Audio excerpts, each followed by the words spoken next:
Tu lui dis avec un ton tellement calme.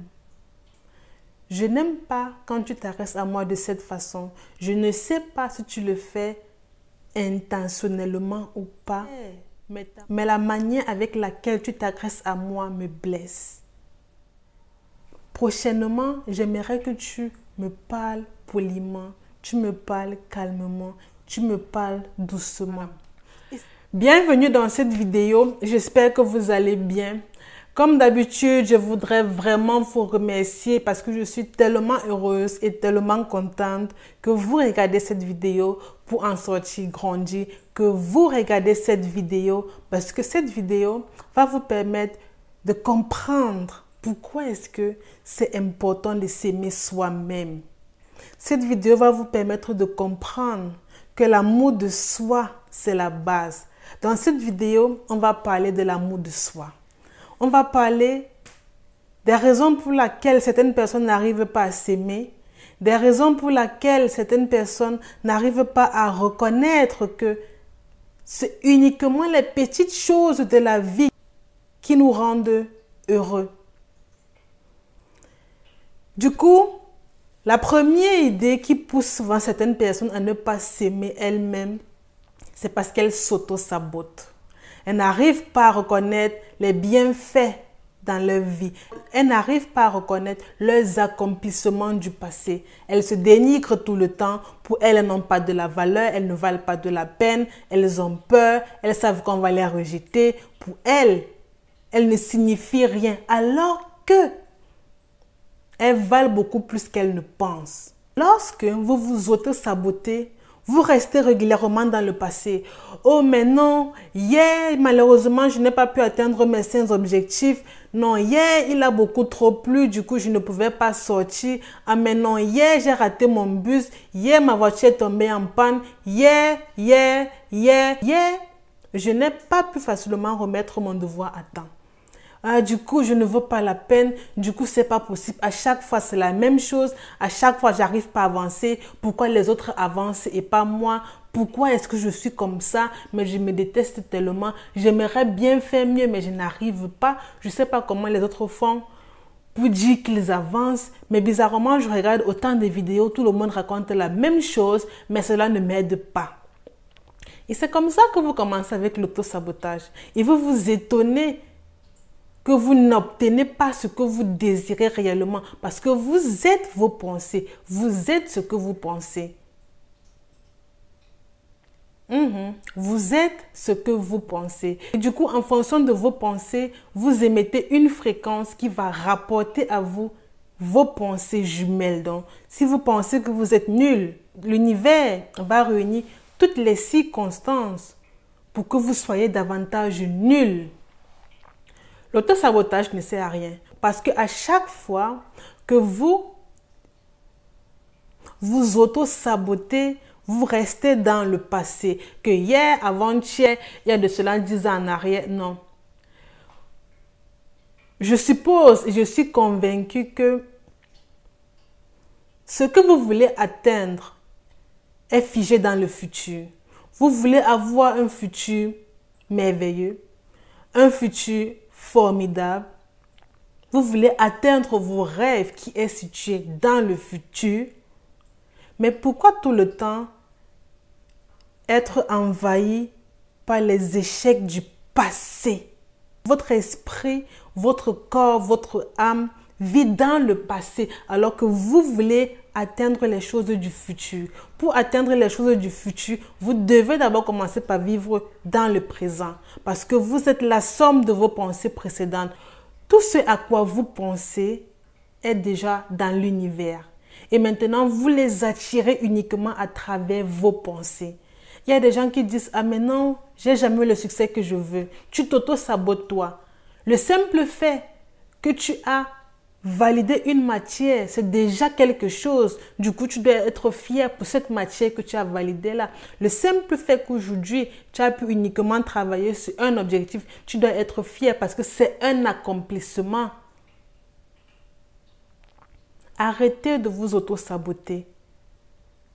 Soyez en phase avec votre corps, votre âme et votre esprit. Et vos pensées seront en phase avec ce que vous voulez atteindre, avec vos objectifs, vos rêves, vos réalisations et tout ce qui s'ensuit. Et comme ça, vous serez fiers de vous. La prochaine idée, c'est que ces gens-là qui n'arrivent pas à s'aimer sont généralement isolés. Et c'est pour ça qu'on crée généralement ces personnes de timides, de réservées. Non, ce n'est pas parce qu'on est timide qu'on ne s'aime pas. Ce n'est pas parce qu'on est réservé qu'on ne s'aime pas. Il y a une grande différence entre celui qui est isolé socialement et celui qui est timide ou bien celui qui est réservé. Il y a une grande différence. Généralement, les personnes qui sont isolées socialement, c'est parce qu'elles ont une faible estime d'elles-mêmes. Elles veulent bien être entourées. Elles veulent bien avoir des interactions sociales. Elles veulent bien pratiquer des activités avec d'autres personnes, faire des voyages avec des groupes d'amis, mais uniquement parce qu'elles ont une faible estime d'elles. Elles se font des films, elles pensent à ce que les autres vont penser d'elles, alors que les autres, dans leur cœur, se posent toujours la question à savoir: mais pourquoi ce monsieur ou bien mais pourquoi cette dame ne vient pas avec nous? Ce sera si beau qu'elle vienne avec nous parce qu'elle a un tempérament beaucoup plus calme. Et c'est parfois beau d'avoir dans un groupe d'amis des gens qui sont calmes. Ou bien c'est parfois beau d'avoir dans un cercle de personnes des gens qui sont calmes. Parce que si tout le monde est bruyant, ça émet d'autres vibrations. Ce n'est pas que tout le monde vous déteste, c'est parce que vous avez une image de vous que vous ne méritez pas. Vous vous étiquetez vous-même alors que le monde pense autrement de vous. Si aujourd'hui, faisons un exercice. Aujourd'hui, ou bien dans les semaines à venir, lorsque vous sortez, abordez des inconnus, agissez avec ces inconnus comme la personne que vous voulez être. Oubliez que vous êtes cette personne-là qui est isolée socialement. Oubliez que vous êtes cette personne-là qui manque d'estime de soi. Oubliez que cette personne-là qui n'a pas suffisamment confiance en elle. Agissez avec cet inconnu avec qui vous allez causer les prochains jours, bien les prochaines semaines, comme si vous êtes la personne que vous avez toujours rêvé être.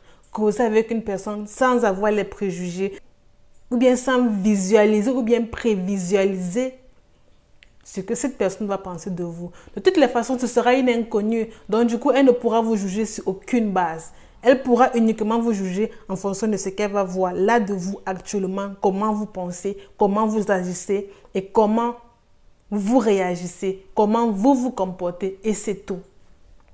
Et lorsque vous faites l'expérience, vous essayez de comparer à comment est-ce que vous vous comportez généralement avec ceux que vous connaissez depuis longtemps. Parce que c'est souvent ça qui nous pousse, ou bien c'est souvent ça qui pousse ceux-là à être isolés socialement. Parce qu'ils connaissent déjà des gens. Vu qu'elle me connaît déjà comme une personne qui n'a pas confiance en elle, si aujourd'hui je commence à parler normalement, elle va me demander qu'est-ce qui se passe. Si quelqu'un te met en colère, et que la personne sait que, ok, à chaque fois qu'elle te met en colère, tu pars dans ton coin, tu ne dis rien. Donc, tu as toujours cette connaissance-là. Supposons que tu es une personne qui est isolée socialement et tu n'as pas de confiance, tu n'as pas confiance en toi, tu as une faible estime de toi. Et à chaque fois que les gens te mettent en colère, tu n'as pas le courage de dire à cette personne-là que, ok, tu m'as mise en colère, j'apprécie pas. Tu vas rester dans ton coin, tu vas intérioriser ce que la personne a dit, te faire des films, aggraver la situation, sans pour autant dire à la personne que comme tu vois là, ce que tu viens de dire m'a offensé. À partir d'aujourd'hui, prenons un exemple. À partir d'aujourd'hui, lorsque quelqu'un t'offense, ne va plus dans ton coin, ne reste plus là, tu ne dis plus rien. Parle juste à la personne de façon polie, calmement, et la personne sera mais tellement à l'écoute. Une fois que tu vas parler calmement et surtout poliment, la personne sera mais tellement à l'écoute. Tu dis à cette personne, je n'aime pas quand tu t'arrêtes à moi de cette façon. Tu lui dis avec un ton tellement calme.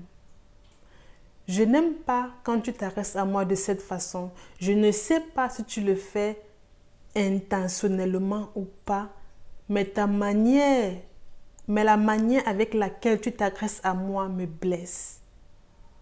Prochainement, j'aimerais que tu me parles poliment, tu me parles calmement, tu me parles doucement.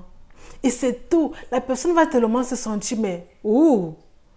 Donc, si tu fais ça à une personne avec qui tu avais l'habitude de rien dire, ce qu'elle va automatiquement dire, c'est que tu as changé.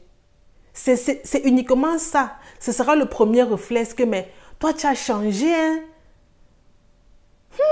C'est comme ça qu'elle va réagir, que tu as changé. Donc, elle va d'abord rester comme ça un instant pour dire que je suis bien sûre que c'est Aminatou qui parle comme ça. C'est vraiment Brenda qui... Ce n'est pas Brenda. C'est Brenda qui ne disait souvent rien, ou bien c'est bien Brenda. Ou bien si ce n'est pas téléphone, elle va d'abord regarder que, ok, mais je suis bien en train de causer avec Brenda. Donc, la personne sera étonnée. Alors que si tu réagis comme ça face à un inconnu qui t'a blessé, l'inconnu va juste trouver que tu as réagi normalement. Il ne va même pas te juger parce qu'il ne te connaît pas. Donc, fais cet exercice prochainement et je suis sûre que ça va grandement t'aider. Ça va beaucoup t'aider. Parle juste poliment, calmement et tu verras la puissance de tes propos. Abonnez-vous s'il vous plaît et merci beaucoup de vous abonner parce que je veux que vous grandissiez. Je veux davantage vous aider, vous édifier, vous donner des conseils, vous dire ce que j'ai appris de la vie, les expériences de la vie, les erreurs que j'ai commises et comment j'en suis sortie de là. Surtout, n'oubliez pas de pratiquer la gratitude et d'avoir confiance en vous.